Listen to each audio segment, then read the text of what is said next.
What is up, Cowboys Nation? Boy, Mike Tag here.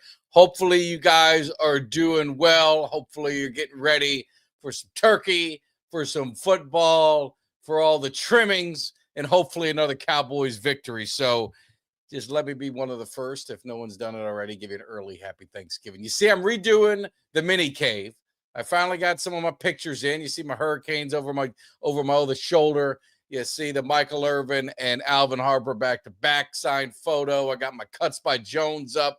I'm well represented by everyone. If you guys look, the pictures that you see in the background, anyone who's been on the cave, and I got to add some more, but anyone who's been on the cave that we've interviewed, former Cowboys, Hurricanes, whoever they are, I got a signed picture from them. They went ahead and they're going to go on the wall. So I got some that are going out. I got Gogan I need to send out, and my man Jesse Holly getting those out. Get a few more guys added. Got to get those things going. But hey, before we get rolling, I'm always bad at it. Make sure you hit that like, subscribe, and share. This is going to be kind of a chill show, if you know what I'm talking about, because my daughter is home. She's down from college. Got her friends here. And my wife, and they're watching, I don't know, Stranger Things. I guess it's some big show on Netflix, and it is, I guess they're dropping a new season. So there's a watch party at my house. I'm hidden in the cave. So if it gets loud and screaming, that's not me. Ain't nothing bad happening. You just got a bunch of people here getting a little crazy over some show.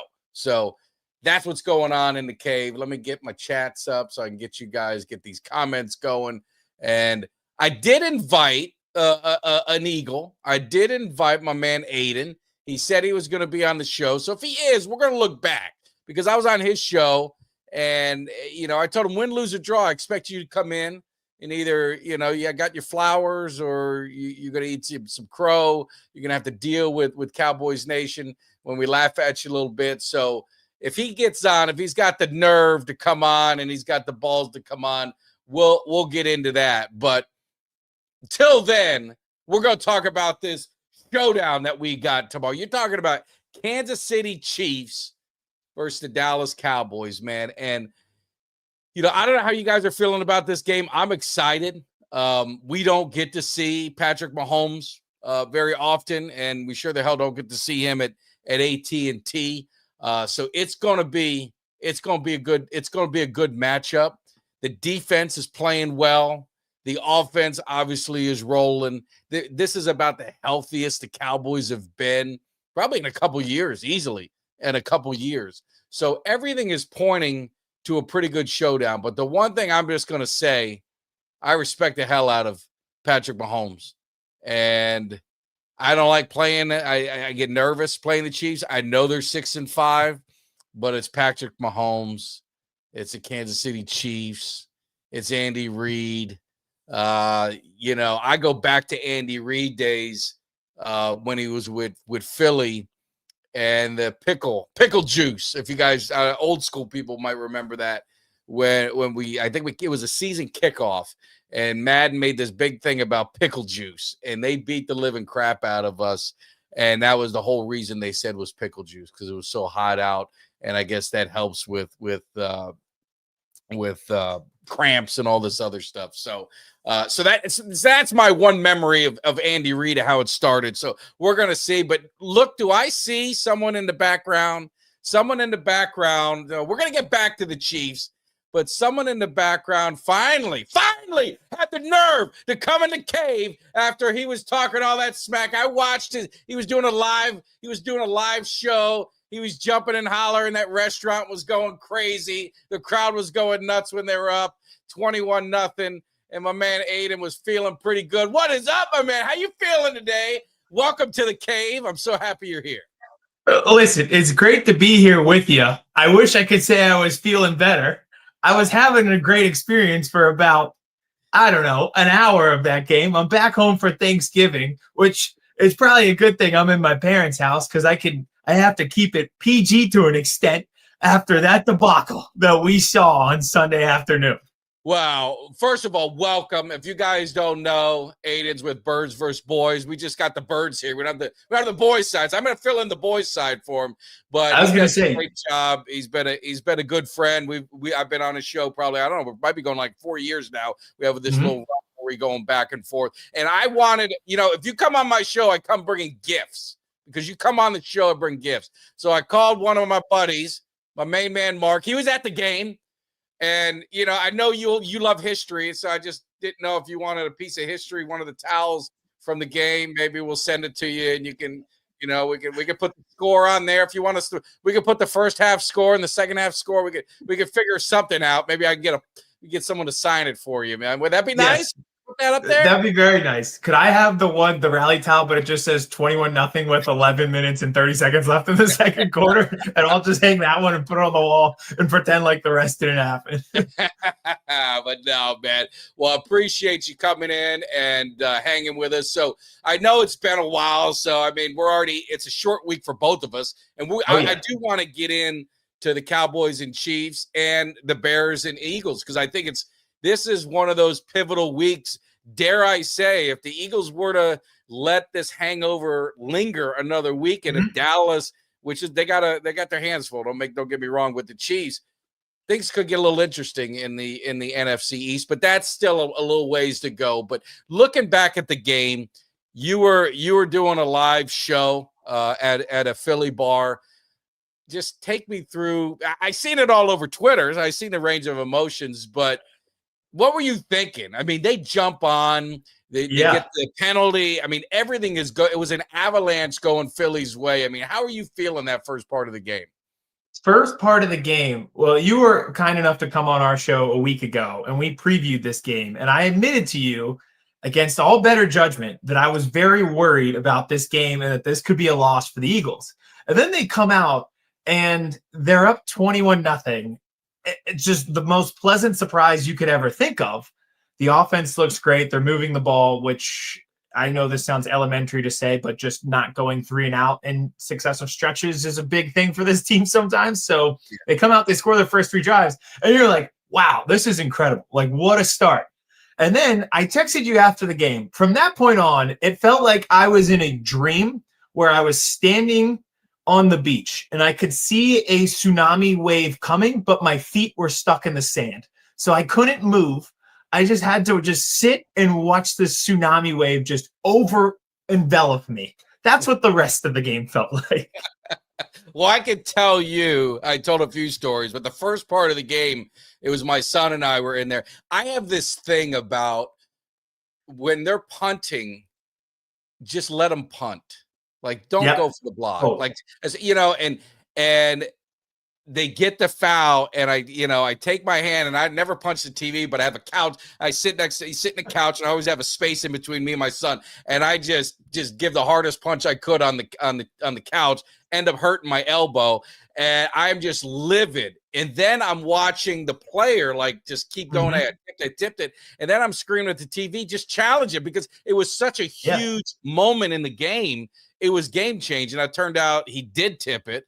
They didn't challenge it. I think the NFL needs to get a little bit better at some of these kind of things because they said, well, we didn't get the video till later if we would have got it earlier because they can do that correction without needing to challenge it. But I was just so aggravated and you had that tsunami in the set. Me, it was in the beginning, and all I'm thinking in my head, this is stupid me.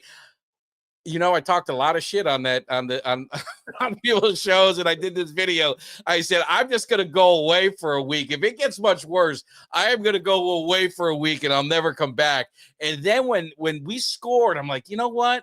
My brother used to tell me, I remember it was the 49er game in 94, and we didn't end up winning, but they jumped on us 21-0, like blink of an eye. And my brother's trying to be supportive. He goes, dude, they scored all them early. You got the whole game to catch up. And I think for Dallas, that was one of the breaks they had. It definitely is. And you mentioned the punt block situation. I'm with you where I'm always in punt safe. Don't allow any fakes. Just get back there and field the punt. Don't be overly aggressive and end up getting a penalty.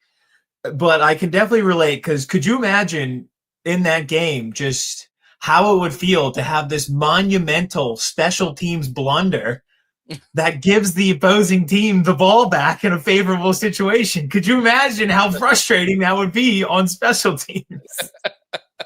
And then Turpin at running back. I mean, we got a damn running back. We put a 5'5" guy back there, not to do an end around, not to do a sweep. He's going to run in between the tackles to the strength of the Eagles defense, right? And you're going to put a 5'6". I mean, it was just some of the things that were going on. It just, it was frustrating. But, you know, I had a few people message me and like, hey, man, it was good. It was back and, you know, they were accepting of it and they were good. What do you make of because I did a video about it, and this was your Super Bowl in Dallas, because I think it's kind of funny because the beauty of social media is what you post stays. And when it was 21-0, I just watched all these videos of people dancing in the street on the Philly side. So don't tell me it didn't matter. Don't lie and tell me it didn't matter, right? Yeah. It's very funny because like you said, we're doing this live stream, so I couldn't see social media during the game. So I was catching up post game, and I'm getting them almost in chronological order, where it's like the cockiness of that first half where we're up 21-0 to total distraught by the second half. So it was just like a total 180 on social media.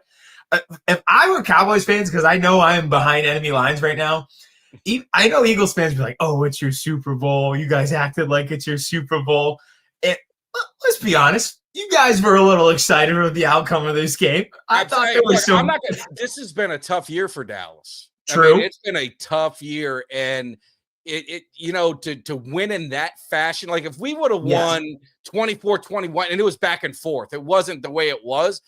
The way the game played out made it so sweet if you're a Cowboys fan. That probably put it over the top. It's the way they won. Not that they won. Beating a rival and coming back like that, there's no better feeling. And if my message to Cowboys fans is, if Eagles fans say that to you, I would lean into it. There's nothing more fun as a sports fan than going into like a season or like a certain scenario with low expectations and then watching your team rise so far above them that we're now at a point at Thanksgiving weekend where we're talking about, okay, well, if the Cowboys beat the Chiefs and the Eagles lose to the Bears, this is now a very interesting race, right? And like you and I talked last week, you were at the Cardinals game and you're like, I'm selling my tickets to I did. the Eagles game. Like, I told my wife, I was like, I need to get them back, but it's too late. I thought about you during the game because I was like, I wonder if there's any percentage of him that almost wishes Dallas loses because you sold the tickets. No, this is how stupid I am. And I said it. I don't know if I did it on a show or if I texted some friends. I'm probably one of the most superstitious Cowboy fans. I get a shirt has to be a certain way. The remote, it's almost like in that movie with De Niro but it's a Philadelphia Eagle, like the way he is about everything. That is the remote's got to be in the specific spots. Yeah, on the everything. couch. Like I remember one time we were winning and my son, or we were losing, and my son, when he was young, is like, I'm not watching no more. You know, go to the room. He's playing video games. Then we come back and he tried to get back in the room. I said, get the hell out of here. Do not come in here because the mojo's back. Now we got it. You're not going to come in and change it. So at halftime, typically when I bet anything on the Cowboys, more often than not, they lose. So I went into the betting app and I said, you know what? I'm putting $20 on Philly, giving 13.5 at halftime. I'm going to try anything. So I lost $20, but the Cowboys won, and maybe I had something to do with it. I just feel better about it, you know? I think so. You sold the tickets, so you overall profited. So it's like a $20 tax on the game. On selling the tickets. That's $20 you ever spent. Absolutely. It was such a good feeling. And it's done wonders for social media. I've never seen all these content creators, that jumped off the Cowboys bandwagon. They're back on. I mean, every day, for not fans anymore. Now we're all back on and everyone's feeling good. The NFL is just such a week to week league. Like if Dallas goes out and they lose to Kansas City, then the world's ending again and everything, everything. It's just funny. It's funny how it happens. But let me just ask you, because Philly just seems an enigma. Like they're finally get it out, and they're so You have the talented. fiction very ready. Yeah, I got that for you. It's and I don't understand. They've got the skill, and then I'm listening to because I'm off this week, so I actually get a chance to listen to some analysis. And an offensive lineman, I forgot which offensive lineman on one of the shows, he said really the difference with them, you could have all the skill guys. Their offensive line is just not that good right now. And Yeah. if they dominated, their offensive line was dominant last year. Saquon Barkley was dominant. So you look, I think it was Hugh Douglas. Maybe it was Hugh Douglas who talked about this. And it starts in the trenches, and they're just not that good right now on that offensive line. Do you buy into that? Is that I accurate? do, but I buy into it a lot because I think Saquon's skill is. I was listening to another podcast and they were kind of talking about it in fantasy terms, but his skill is if he makes it to the second level, he almost always can make a guy miss. He's not able to make it to the second level. And there's just no yards before contact. Like he can barely make it back to the line, and the play's already getting blown up. And then there's just like this compound effect because they can't run the ball on early downs, so they're constantly in negative situations. When they're in negative situations, at least the penalties, and then we can get down the rabbit hole of the play calling situation. But if you're constantly in 3rd and 12, the one thing that seemingly only works for them is Devontae Smith and A.J. Brown are just more talented sometimes than the corner across from them, and they bail the offense out by making a incredible play. But I think it all starts with the fact that Saquon has no running lanes, and it just is creating negative plays on early downs, and you almost like watch it compound on them. It's like they're at the bottom of an hourglass, and you're just watching the sand come down on them. Yeah. And looking at I see a lot of comments. Maybe we got some Philly people in here. I always have a couple. I love that. Maybe you brought some. I don't know. But the offensive coordinator. So I'm going to be the non-bias. I'm not going to put my cowboy hat on. I'm just gonna be non-biased. I'm watching this game and they're dominating and they're attacking. And I think you and I talked about it. I said I think Philly's just going to come out slinging it, and they're going to attack our corners, and they did, and then they just kind of stopped, and it just got very conservative, and our defense was playing better and started harassing Hurts a little bit, but you didn't see Hurts running, didn't really run. Couldn't get the running game going, but they weren't attacking like they were. Has this been kind of the MO for the Eagles? Because you see these 10-7 games, 13-10 games. They're not really putting up a lot of points, and they jump on it, and then it seemed like they scaled back. Yeah, they have this belief that at this point, like it is Thanksgiving. We're having Thanksgiving turkey tomorrow. High school football is ending this week. Like we're so far into the season, and they still have this belief that if they get up, last year they were so good at being this python where they could just suffocate you. They knew their offensive line was better. They could go on like an 8-minute drive in the fourth quarter and just effectively end the game because they were just more dominant up front. And they still have that like stubborn, steadfast belief that they can do that. So when they're up 21-0, and this is the second time this has happened to us this year, it almost happened against the Bucs too. And it's not happening this year. They're not able to run the ball effectively, and it leads to quick 3-and-outs and puts your defense back on the field. So I do think there is a very valid belief that they get a lead and then get conservative in their offense.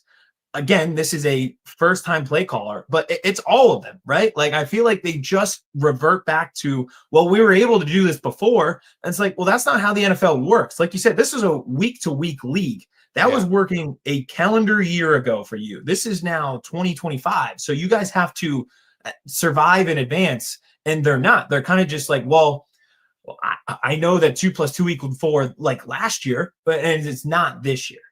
Yeah, no, it's weird. And I mean, their defense is still the defense. Now you guys got banged up. I mean, I don't know, how are you guys looking? Because right now we're going to be without Guyton. And I think Kansas City's missing one of their tags. I mean, that's a tough thing. I'm not a fan of short weeks. I hate short weeks. You guys play on Friday. I saw some injuries, near the end of the game, a lot in the secondary. I mean, how are you guys health-wise going into this game against Chicago? Not great. Fortunately for us, Chicago's worse. I think they're missing like 6 or 7 defensive starters. So this week is a great test. Like if they can't figure out this whole running game when the Bears don't have a starting linebacker. Officially, I think we can mark it as we hit December. They're running Christmas commercials in the football season that we might be in some trouble running the ball. But don't you think Chicago is kind of like, I call them the Washington Commanders of this year? They just, I mean, it's just like they always, I don't know how they win, but they win. And then they get breaks their way. Like they're playing Pittsburgh and they beat Pittsburgh, but Rudolph's a quarterback. It's not Aaron Rodgers. You know what I'm saying? And it's just everything, every ball is bouncing their way. Everything is going their way. So I know they're down guys, but I don't know if I don't know if that matters sometimes to them. They just have this weird way. I keep thinking they're going to go away because if you're looking at Cowboys, and I tell you, if you're looking for a path to get to the playoffs, the Bears and the Panthers, you need them to start dropping. And you look at their schedule, and it's Bears schedule's tough as hell, but they just keep winning. And it's like, God damn it, man, you guys got to lose. I thought your take was great that they are this year's Commanders team where it feels a little fraudulent and the schedule might be helping them. I think their best quality win, if you look at their schedule, I know they beat the Steelers, but it was without Rodgers, is the Cowboys, right? And I think that's kind of the Cowboys' problem right now is the tiebreakers and that was a different Cowboys team, but like those tiebreakers now coming back to haunt them where even Carolina, like they don't have the tiebreaker with Carolina. They don't have the tiebreaker with Chicago. So those things kind of start to build up on you and then you don't have much margin for error. But I totally agree with you. You watch Chicago games and you don't understand how they win. I was watching them play the Giants a few weeks ago and they really should have lost that game towards the end. And then they won and the Eagles were on Sunday night and they flashed the graphic and it says first place. They were like showing the playoff seedings and everything like that. And they were like 3 seeds, Chicago Bears. I was like, I didn't even realize they were good. I'll watch 60 minutes of them play football and then forget that they're 8-3.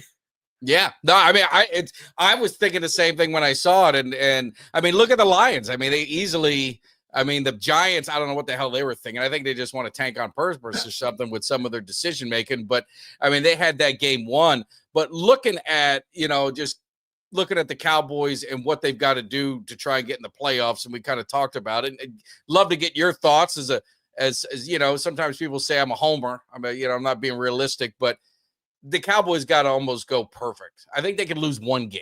I think they can lose one game. And the game if you're going to pick one game to lose, I hate to say it, you'd rather lose the Kansas City game because it's at a conference. But I said they need to at least win 2 of the 3. Now they took care of Philly, so that's 1, but they got to at least split with these to even have an opportunity to fight. Absolutely. And that the Lions game, most importantly, right? Like you guys play the Lions a week from now, NFC opponent, the way it's going. So for instance, if the Lions lose on Thanksgiving, they now have lost twice to the Packers, and it's very hard for them to leapfrog the Packers in the NFC North. So then you're looking at them being a wild card team. I think they're better than a wild card team, but still, they're in the way. So I feel like that becomes like the must win on the schedule for the Cowboys. In terms of what to do for the Cowboys, I think they've done it. Like, I think they do the best job. It's disgusting to have to pay the Cowboys compliments, but the debacle that the Eagles have caused to put me in this position. They're down 21-0, and they said to themselves, let's just get it to our playmakers, right? Pickens and CeeDee Lamb. And I know how simple that sounds, but some teams get too cute with it. They go away from it because they think, oh, are we getting too predictable? George Pickens had 9 targets and 9 receptions. Oh, he was at no point did they ever go away from him. With the game on the line, they went to him again. And that's just being like trusting that your best players are the best on the field. And I think they can turn any game into a track meet and say, we'll beat you to 30. If we're sprinting this race, we'll beat you to 35 with CD and George Pickens out there. Yeah, and speaking of CD, I don't know what it is with you guys. He just plays as just a bad game with drops in the first game, drops in the second game. But he did make. I try and tell people because Cowboy fans, we love to pit people, our own guys, against each other. So now it's like, hey, it's got to be George Pickens or CD. You can't have both. Why can't you have both? I don't understand why you can't enjoy having both of them there. But Fun having two receivers that are good. it is. I mean, it's great. I mean, you guys should use them more often. You guys might. I know. Get excited. but the with CeeDee Lamb, he had a huge catch. That huge catch, in that game was pivotal in really turning the tides for the Cowboys. So he did come up in a clutch moment for the Cowboys, but he just having the drops. I don't know if he's pressing. I don't know if the presence of George Pickens is he wants to be the alpha dog, and now you got another alpha dog, and they're friends, and they go out to Las Vegas and they're gambling and hanging out all night before the game. So I don't think it's anything personal, but I think it's a competitive nature. And, so do you think he's maybe pressing too much, or are you expecting a big game from CeeDee? Do you think he will bounce back, against the Chiefs? I think he bounces back in a huge way. I think we've got a great Thanksgiving slate. I think my worry is that Rashee Rice could outplay him or Pickens because of the Cowboys secondary situation, albeit better than it has been in the past. But I'm a little worried, like the Chiefs might be able to win that track meet that we were just talking about. But I do think CeeDee Lamb himself will have a bounce back game. I think he will show out on Thanksgiving. I think if you're in like fantasy leagues, if you have no rooting interest for either of these two teams, it's going to be a beautiful game for you, where I think Pickens gets his, CeeDee gets his, Rashee Rice gets his. But hey, I'm playing in a Turkey Bowl tomorrow. Do you think the defender will take any personal offense if I stiff arm him in the face while the ball is coming his way, like CeeDee Lamb did to Cooper DeJean? Oh my God! Here we go. Here I was waiting for the excuses. You know what? Mark the tape. It's 27 minutes, 18 seconds. Here we go. Do you think maybe that tip that they didn't call might have helped? Do you think some false starts that they don't call against the Eagles might have changed something? Don't go down that path. I don't think they should have called a penalty at all. I just think they were checking each other. I mean, it's football. I'm old school. Unless you're mugging a guy, and I don't think Gene was mugging him, and I don't think CeeDee was. But you got to create some separation. But hey, give a shout out to the Lunatic with a super chat. Ending one dynasty and starting a new one. Dallas 27, Kansas City 21. I like that. I'm down for that. I think the culture of the Cowboys is definitely changing. Kelly and I talked about it on the show, and you do birds versus boys, so you got to listen to some Cowboy stuff from your man, and games like what happened Sunday, they end 42-14. They don't end with Dallas coming back and winning it. So I give credit to Schottenheimer. I give credit to the coaches. I give credit to Dak. But I tell you what, the X factor for this team was that trade with Quinnen Williams. And he spoke at halftime, and he called his defense, and he was, he's already taken on the leadership role like that. And, people, I've had to remind people, this guy is a national championship player. I mean, yeah, he was at the shitty Jets, but this guy was under Nick Saban, one of the greatest college coaches of all time. And he was winning national championships all day long. I hate Alabama, as you know. I'm the U, and I hate everything about Alabama. They stole us a national championship that we should have had. They didn't steal it, but they stripped it from us from George Teague. But yeah, so do you guys talk about that on your show at all? Does this Cowboys team feel a little bit different with the culture? And not now, but is it changing? Have you seen it evolve over the years? It feels like it's changing to me. I'm very steadfast that I do not like their front office. Jerry Jones, the ratings over on-field product grinds my gears, makes me want to pull my hair out. Netflix documentaries, everything like that. That bothers me a lot. But the coach, I think he is a good culture setter. I think they were in one of the most, unfortunate situations where if they would have folded up shop this year, I don't think any Cowboys fan would have blamed them. Like, it wasn't going well for them on the field, and then you lose a teammate and a brother. I think mentally that's just a lot, right? Like, I think it's just very stressful and anxiety ridden to deal with. Instead, they've bounced back since that moment with 2 wins. And I think that's a real make or break moment for a head coach. You're either keeping this nucleus and this core together, and you're bonding together, and you're using this moment to say, look out for the guy next to you, or you're saying, listen, like, some players just, they might go the opposite way. And you're like, I just can't get over this. They've rallied so much together So I do think the culture has changed with this coach. And you saw it like after the Raiders game when he was kind of tearing up and breaking up in the locker room. You can't fake that. Like, that's not fake. That's a very genuine human reaction that he cares about the people that he's talking to. And I think that resonates with people when the person leading you has genuine care for you. They've responded by playing so inspired and spirited. So I do think you can make the case that the culture has changed. Yeah, I mean, he reminds me of his dad. I watched his dad, coach for a lot of years, and he was always a great guy. Always had solid teams, but he just had that bond with his players. And talk to any player that played from LaDainian Tomlinson. I mean, he'll still talk about Schottenheimer and what he meant to him in his career. Looking forward, and hey, we got to talk some Thanksgiving, so we're gonna do some Chiefs, but we are gonna talk some. I do want to get into the Bears with you as well, because I think it's a great weekend. You're starting with the Packers and Detroit, and I mean, what a slate! Like you said, you got Burrow coming back, right? You got the Ravens and Bengals, if my memory serves me good, and then obviously you got the prime time, the most important game. You got the Cowboys and Chiefs. I think it's going to be probably the highest rated game that's not a Super Bowl in history, probably bigger than playoffs. I just think you've got these two franchises, and Dallas obviously draws a lot, but Patrick Mahomes, coming to Dallas and everything, it's going to be prime time. But starting with the Lions and the Packers, and both teams have just been kind of weird. Dan Campbell being the offensive coordinator, play caller now, his aggression kind of it burns him. I mean, you guys you enjoyed it because it benefited you guys. But his arrogance, which I like the balls, and but sometimes it's a little too much. You know what I'm saying? You got to be smart. I mean, how do you see this game kind of breaking down with the Packers and Lions? Feels like this is the make or break point for the Lions this year, if this is going to work with him as the play caller. You mentioned his aggression. It very much tiptoes a line between being aggressive and being stupid. Great example. They're running a fake punt when the Eagles leave their defense on the field and they're expecting fake punt. Like, that's not aggressive. That might just be dumb. But, that's the way you got to live with. And like we talked about with that tiebreaker situation, if they lose both, now they're back home. It just feels like Jared Goff is nearly flawless in situations that aren't involving the elements. When he's out there and it's 40 degrees and windy, he can't succeed. When they're in the dome, he's great.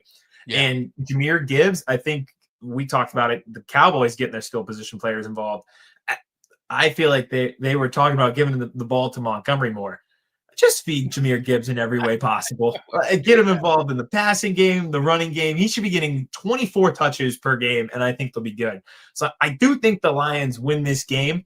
Your old friend, Micah Parsons, up there in Green Bay, had a big week, but little difference playing J.J. McCarthy outside at Lambeau versus playing the Lions at Ford Field on Thanksgiving. Yeah, no, I don't. I agree. I think the Lions win. I want the Lions to win in a weird way because I don't like playing good teams coming off a loss, because it's like I did not want the Chiefs to lose again. So I was glad that they pulled it out against the Colts. I think the Lions are a better team, and it's interesting with Parsons, right? It's we didn't really talk about it, but what was your kind of thoughts on that just quickly when the Cowboys trade? Do you see the reason behind it? I obviously got personal, could have got avoided if they signed him earlier, but I mean, what did you guys think? And then what do you think about the clause that if he gets traded to the Eagles, we get an extra first round pick from the Packers? You got to give Jerry credit for that move. I was insufferable when I heard that they're making clauses to keep Howie Roseman away from players that they know he's a shark who can smell blood a mile away. They had one press conference from Jerry dissed Micah, and they were like, we gotta add a clause in this contract. The Eagles can't come stooping around for this guy. That's where I was with it with the trade. I understood the logic. I just didn't think that the Cowboys always followed through. I totally understand not wanting to be top heavy with their contracts, but they almost like blew up his trade value a little bit because the owner's out there like negatively talking about him, and they just created a situation where then he demands a trade, and anytime there's a demand of a trade, that kind of brings down the trade value.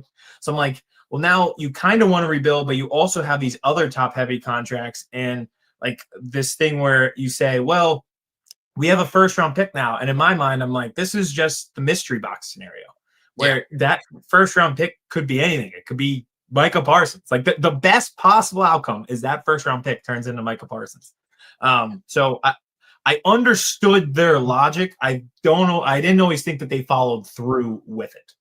Well, that was the first time a marquee guy Mm-hmm. Dallas ever parted ways in the prime of his career. I mean, Herschel Yeah. Walker was at the tail end. I mean, Oh, he was. I thought you were making a Luka joke with the Oh Dallas. no, I'm not. I don't care about the Mavericks, but I'm a Miami Heat fan, so they really hate hate me for that. I don't really like them either. But with Parsons, I just they could have done it better, but it is what it is. But I think what the Cowboys have done, getting Kenny Clark, Quinnen Williams, I mean, huge addition, not needing to giving the 27th first rounder, not next year's. So they still got 2 first rounders going in this year. And if you really look at their team, their offense is locked in. I mean, George Pickens, hopefully they sign him, but they'll franchise him. He'll be back next year no matter what. But they've got an opportunity for like a 2 to 3 year window where they've got a core guys that are signed under contract. Quinnen Williams is under contract. A lot of their young rookies that have been playing well, overshown. They still got a couple years left. Revel and all that. So I said they got this window, and if they do it right, they got an opportunity to, it's anything can happen. That's why I tell people are like, oh, you don't want to go in the playoffs, dude. I'll go in the playoffs this year. Anything can happen. You just want to get in there. Now, I think what's going to happen with the Cowboys, if they go 10, I don't know what the schedules are now, 10-6-1, 9-7-1, or whatever, and they miss the playoffs by a game, I think it's going to infuriate Cowboys fans more because they're going to be like, why didn't you address this sooner? Why didn't you try and make things happen sooner? Because you waited to the deadline. I know it takes 2 to dance, but they just could have been more aggressive earlier because we all saw the problems. We all saw the issues with the defense. So I think for the Cowboys, if they come up game short, the fans are probably going to be even more mad at Jerry than they were before. Yeah, because you look at it now, how well they're playing, and you mentioned addressing it earlier. They could have addressed it in the offseason. This was not a surprise when the run defense came out this year and couldn't get stops. Like that was something that was a fear for Cowboys fans, and it came true immediately. It was Freddy Krueger in your dreams. Like you couldn't tell. It's been 5 years be there every time you went to sleep. It's been 5 years of it. That's just the way it is. But looking at this Thanksgiving game, with the Cowboys and the Chiefs. So you guys played, Mahomes. You guys obviously beat him in the Super Bowl. So you guys, you've been a victim of. You've been Mahomes, and you've took it. Yeah, you got beat. You beat him, but you got beat by him too. But let me get on this with the Super Bowls. I get it. I understand. You got 2. I get it. But I don't understand, like, how come we don't talk about all the years it took you to get 1? Like, and I'm of the, you guys, hey, you got 2. That's great. Be proud of it. But don't forget, it took you like 50 something years to get, didn't it take you 50 something years to get 1? Yeah, 52 years. Who's counting? I know. I'm just making sure we're on the same page. I judge it in timelines, and in my timeline, I'm 30. So I was born, and they were really good. Always made the NFC Championship. Then we made a Super Bowl. Then we got back to the Super Bowl, and we won twice. So I'm pretty happy with the success that we've had. This is what I'm going to do, because in 30 years, I'll be 80, and you'll be what, 60? So if you guys don't win another one, I'm going to come back to you, and I know damn well that you're going to be saying, hey, we got our 2 Super Bowl I've seen 2. Now, in my lifetime, I've seen 2, because you're going to say that, because that's the way it is. It always works out that way. So. I'm envisioning a situation where it's 30 years down the road and we haven't won another Super Bowl, and I wake up like in a night terror, and it's just you bursting through the door when you do your hype videos and talking about how the Eagles haven't won a Super Bowl in 30 years. But I always give the Eagles credit. I said the one thing about them is they're always aggressive. And that's if there's something I'm jealous of them, maybe the deals all don't work out, whatever it is, but damn it, they try. I mean, they make moves. They see, they got Jalen Phillips, who's, Miami guy. I love him. But they went out and they got a cornerback. They went out and got Menchie, and then they get another guy. They got the other. Hey, it may work out, it may not, but at least you applaud the effort that they're always doing something. Where the Cowboys, I just think the famous line they always do is, we really like our guys. We love our guys. I mean, if I have to hear that one more time from them, you love your guys, but I love some new guys too. Ain't nothing wrong with Yes. that. But, there's And something wrong with that. if I'm the agent of those guys, I'm saying, well, pay them. Yeah. Don't wait. Get them paid. But going back to this game, so how do you see, an objective journalist like you are, how do you see this game kind of playing out? The Cowboys, do you think their offense, because the Chiefs, their defense is up there. Their defense has been solid. Their offense is, their scoring offense is there. So they've been playing very well. If you take the Cowboys the last few weeks with their new defense, their defense obviously has been playing well. So, it screams shootout, but I think it's probably might be a closer game and lower scoring than people think. I honestly thought the opposite, believe it or not. I thought it'd be more high scoring, and I see where you're going because this has not been the same Chiefs team. This almost feels like a gap year for them, where they know next year we're not going to have the New Heights show on this team a year from now.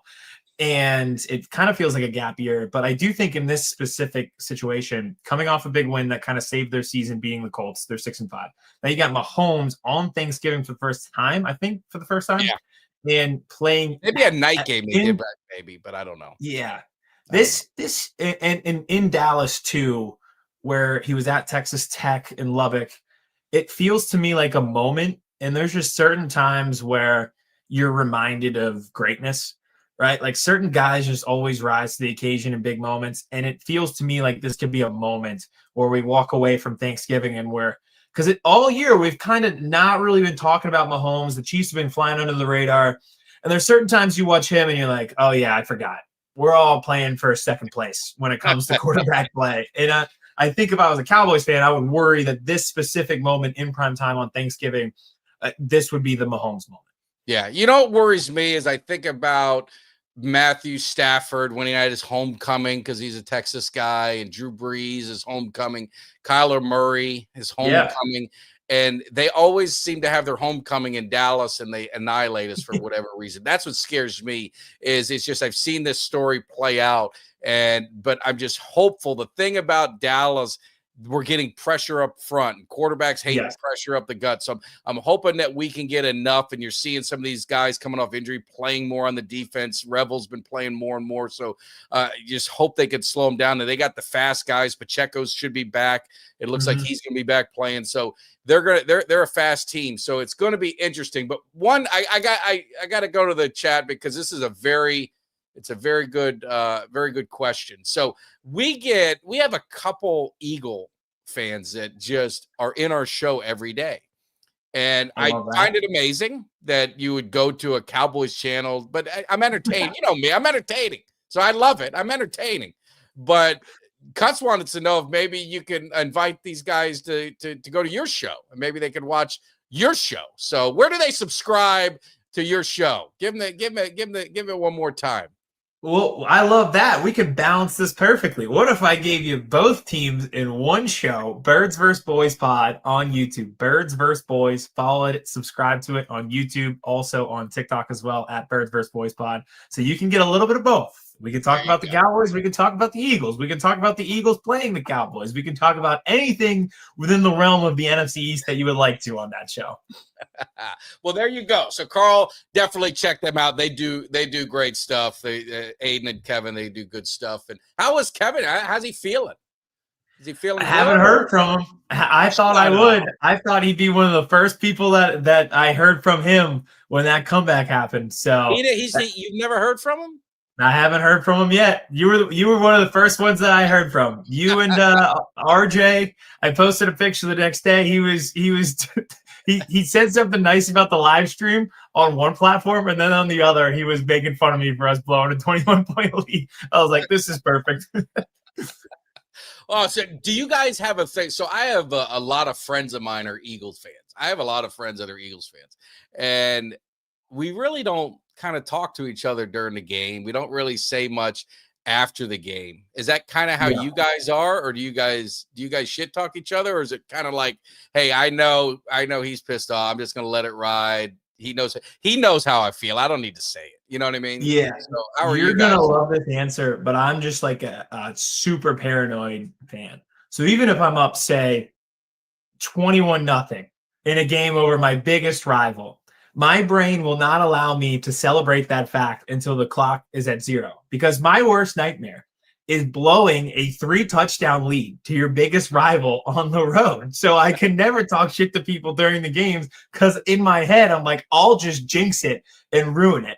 And it played out like that on Sunday. So I really don't talk to them. And I also, I have YouTube TV. So sometimes I'm like a play behind. So if Yeah. I hear my phone vibrate and buzz and everything like that, I'm tossing it in the couch. Like it's on do not disturb. It hit a certain point in the Eagles games. I'm like, enough. All right. Like I can't deal with the phone anymore. It's got to go away. I got to watch this in like solitary confinement.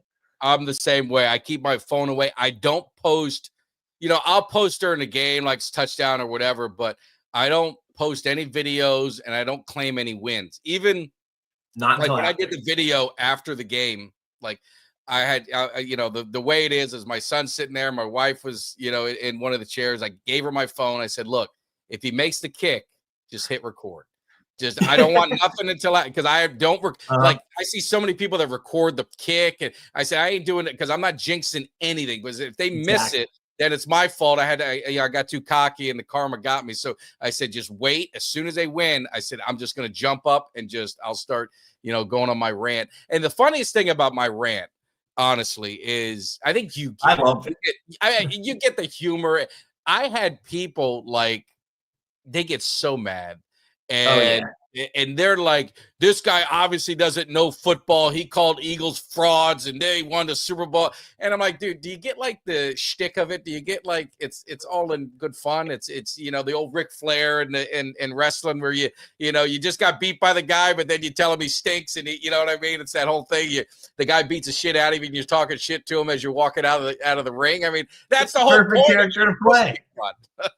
You can never beat that character. It's the perfect character to play. I know, but I always tell people I always have the guts. I do the videos before the game, so I know that if it's bad, I'm going to get an avalanche of just hate. And the only one that got me, and I even had to go to my wife because this guy called me Tubby, and I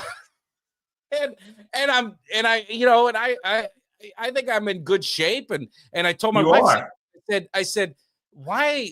I said, do I look fat? And she goes, well, it's not in your fat, but the jersey. Sometimes you wear the jerseys and they're loose on you, so you look heavier than you are. And I said, damn it. So then I gotta fight. And then even I tried to be fun with the group, and I wore my Dion jersey because it had 21. And I thought that'll be fun. And then some guy goes, geez, he's got a jersey. He can't even get a current player. He had to get an old Dion jersey. It's like, man, that went over your head. Yeah, I was gonna say, first off, you can always go classic jersey, but that one, the point went straight over their head on that one. Yeah, absolutely. But hey, also, I just got to ask you because I'm a Miami guy. He was before your time, I would imagine. But Jerome Brown, like, is he still like just a legend amongst Eagle? For the franchise, Jerome Brown. For sure, him and Reggie White, and I think it's cool because it's come back around for the next generation with the Kelly Green. The fact that they're wearing Kelly Green jerseys again. So now, like the Kelly Green now, it was 5-0, but that's the first time we lost. That's just the first I'm thinking of it. I was so despondent after we lost. I forgot this is the first time we lost in the Kelly Greens. I love those jerseys. Yeah. I wish they would make that the permanent one. I'd go back to that. I don't know. It just looks good. It's funny. They like add one more game every year. Like they used to wear it twice, or they wore it once. Now it's twice. Now this year it's 3 times against everybody in the division. So even on the road, they did it on the road, right? With the Cowboys. That's the first time doing it on the road too. So every year they stretch it a little bit further to just bring it back around. But to answer your question, yes, I think the revisiting the Kelly Green jerseys has given people a history lesson on the franchise of players who were wearing those Kelly Green jerseys and like how they came to be iconic.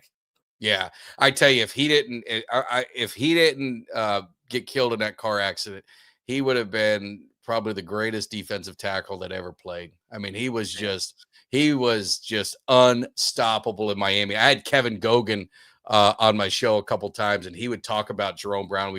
And there's a famous, if you remember I think it might have been during the Bounty Bowl, Gogan ended up getting in a fight with Reggie White. You see him like he's up there and they're in the end zone and this big fight breaks out. And I was talking to Gogan about it. He goes, I just wanted Reggie White to hit me because I was trying to get him kicked out of the game. And then Jerome Brown got a hold of him one time. And Kevin Gogan, he's 6'7", 330, 340. I mean, he's a big dude.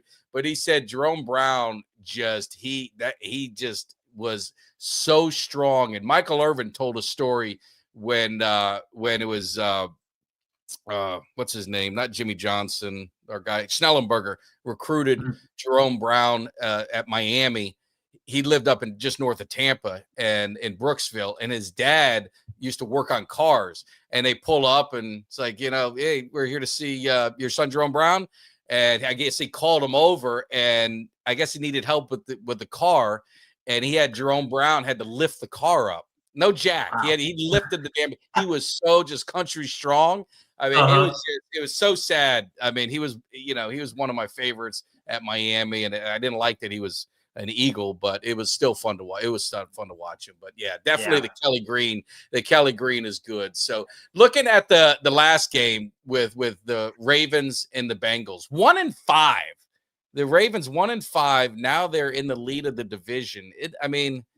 Unbelievable. Do you think they're just going to continue to roll to that division or what? I guess so, but man, they were 1-5. Now they're in first place, and I can't point to one moment during that stretch where Ravens fans have been like, "Yep, they're back. Lamar, awesome again." Like they were up down 3-0 at halftime to the Jets this week, and the week before that, it was like they were playing the Browns, who were shuffling in Shador for the first time in the second half.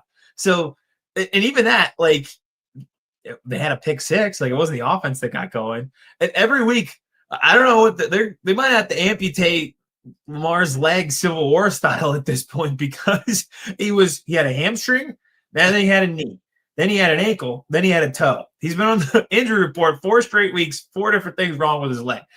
The guy's falling apart. So if I'm a Ravens fan, I'm like, wow, it's great that we're back in first place. I have no idea what to think of them. And with the Bengals getting Burrow back, it makes it at least – they're a 7-point favorite, and I don't really know how.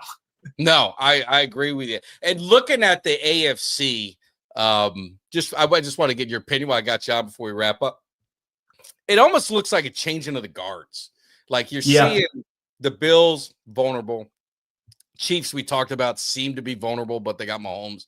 And then the Ravens seem to be vulnerable. And then you get the Broncos. And now you got the Patriots. And you get the Chiefs the Colts having a little bit of a year. But really looking at the Patriots and the Broncos with the young quarterbacks, and even the Texans with that defense, it almost looks like, could we possibly see the end of this Mahomes kind of run going to the Super Bowl? Are we going to get a new AFC team for the NFC to try and beat up on? It could be. I think you guys are almost like a necessary evil to think about it for the rest of the league if you don't like the Cowboys, because if they beat the Chiefs this week, they're 6-6, and then the playoffs become a little bit like sketchy if they can make it or not. If they're 7-5 and they get another win and they're rolling and they have back-to-back, like they beat the Colts, he had 350 yards passing or whatever. They had 33 first downs. They have another good week on offense. We could be in a lot of trouble that it could end up them getting right back to where they are. The AFC is kind of like in presidential elections at the very beginning when 1 million people want to run. So the first debate, they have 18 people on stage and you don't really know anything about them. That's how I feel about the AFC, where you can make a case for literally anybody and I could give you strengths and weaknesses. And if it ended today, I don't know who it would be. And I think the most hilarious outcome would be Eagles-Chiefs at the end. Again, I think everybody would hate it. I would hate it. I do not want to see that. And I think the NFC is the same. And the funniest thing is if the Cowboys, and I've said it, it's going to be tough. I mean, they dug themselves a hole, and they're going to have to jump over a lot of teams. And I think they're going to be better. My first goal is get to 8 wins because then I can win my money and at least be happy, at least at that point. Yeah. But I think they've got to get at least 10 wins, and the tie could help them because then it's kind of the tie could work in their favor. But the funniest thing is they'd probably go no better as a 7th seed if they made the playoffs. And who's odds on favorite to be the 2nd seed? That would be us. Wouldn't that make for some drama? That would be a pretty damn good way to get this playoffs going. That might either boost our podcast to links and bounds we've never seen before, and we would skyrocket, or it would be the end of the podcast and the end of me.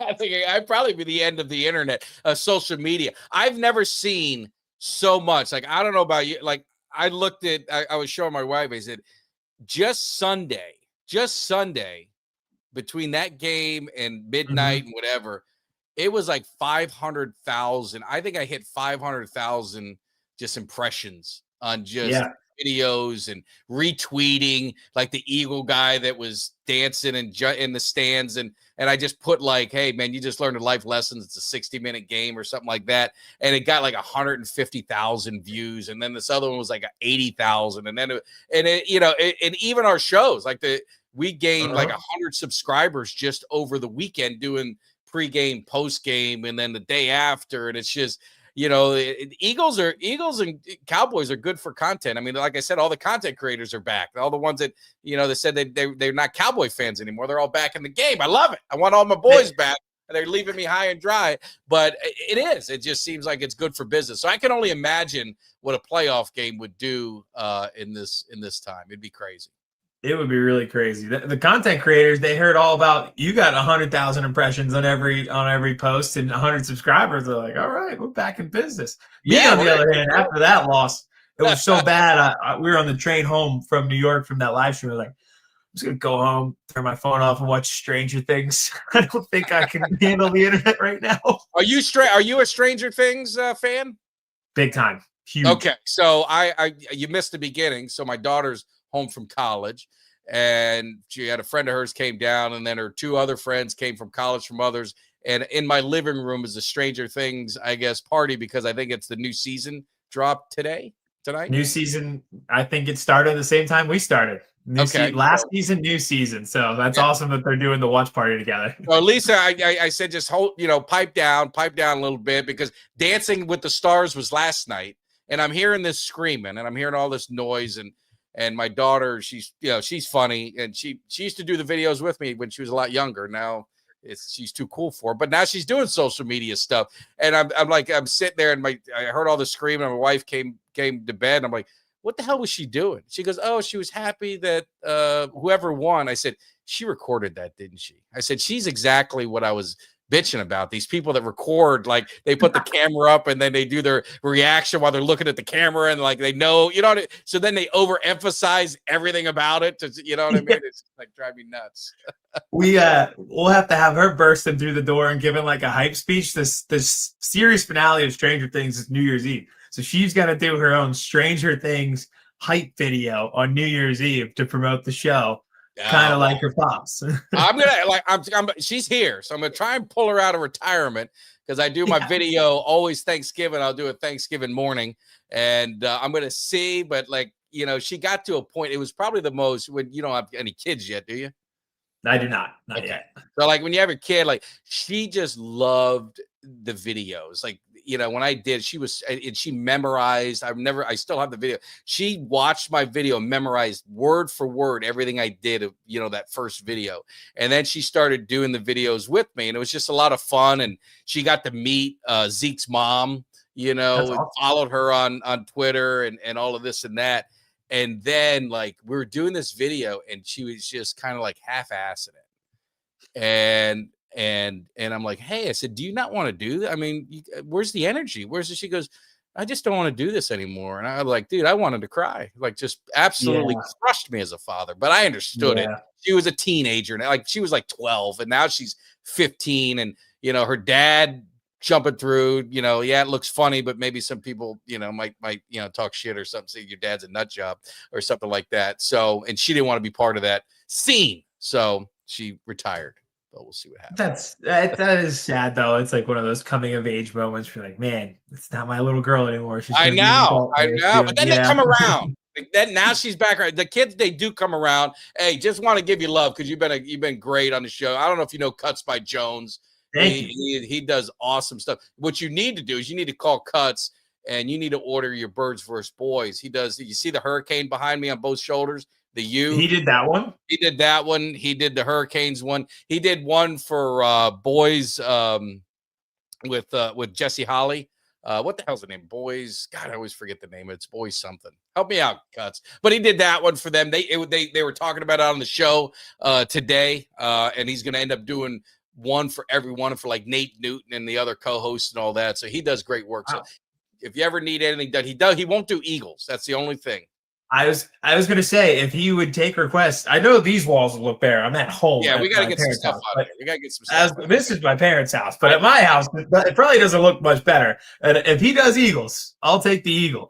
Yeah, I don't know if he'll do Eagle. If he does, I don't know if it's up to Cuts. I don't want to speak for him. I would give permission for you. Perfect. For you. If you wanted to buy an Eagle cut, and that's the only thing you're the only one. It'd be a one of one. No one else would ever be allowed to have it, but I can't speak for him because everybody's money's green. So I don't want to, I'm not trying to take any food off anyone's plate or anything like that. I'll pay him. But anyway, yeah, we'll see what happens. But hey, 320 of you guys hanging out. We definitely appreciate it. It's been a lot of fun. And make sure you guys hit that subscribe, like, share. Make sure you get over to YouTube, Birds vs. Boys. Get over there and give them a subscribe.